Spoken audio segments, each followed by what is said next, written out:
Good afternoon. I think we're very lucky to have Adrian looking after us because this is an absolute minefield.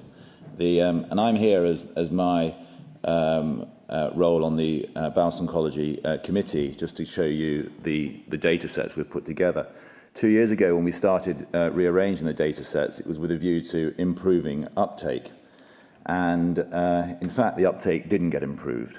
And we even then tried to do the snapshot audits when consultants only had to report on one case, and we were still getting 24, 25, 27% buy-in from the consultants, so it doesn't work. And it was quite clear that the only thing that would work for data collection, so that it would be useful, if it was compulsory.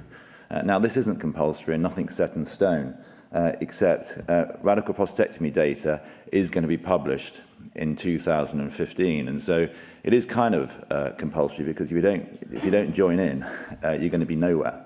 If you look at the 2012 data set, it is extraordinary that the median number of cases reported is 9. There's only 10 consultants reported in the country doing more than 50 radical prostatectomies. I don't believe for a second there is a urologist in this room that would go and have a radical prostatectomy from anyone that was doing less than 50 radical prostatectomies a year. And the other thing, this data is incomplete. I mean, how much can we extrapolate from it? I mean, it's quite interesting. This month in European Urology, there's a review by Vickers looking on the relationship between surgeon volume and outcome. And it's amazing, it's an old statistic, but it stands true, and it's amazing how similar it is to us, that in the state of New York, 80% of surgeons are doing less than 10 radical prostatectomies a year, and only 10% of surgeons are doing more than 50 radical prostatectomies a year. So it's extraordinary how similar it is to our data. Extraordinary. So the next thing to show you is we've put together this data set, and these sheets are available from Patricia for those that are interested.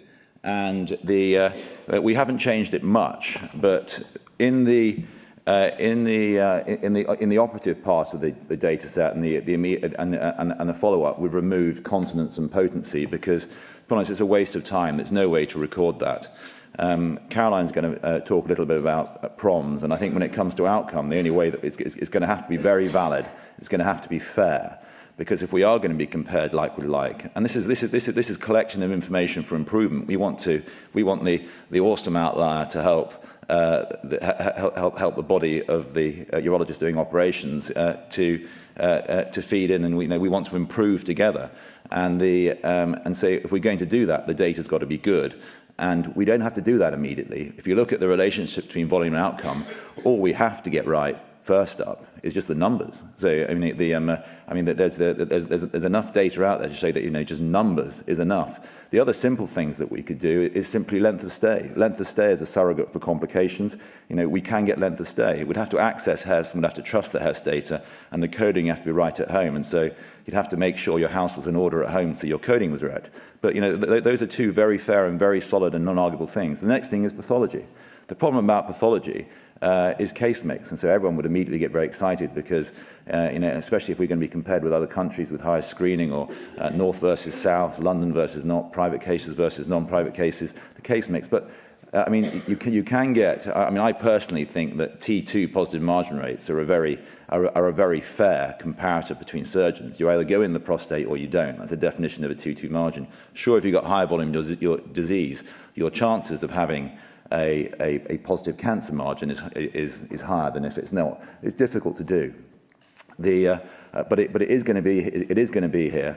If you pick up one of these from Patricia, and anyone wants to give any feedback, I can be emailed, or I can contact you through the BOUS office, and we will put your comments to the committee.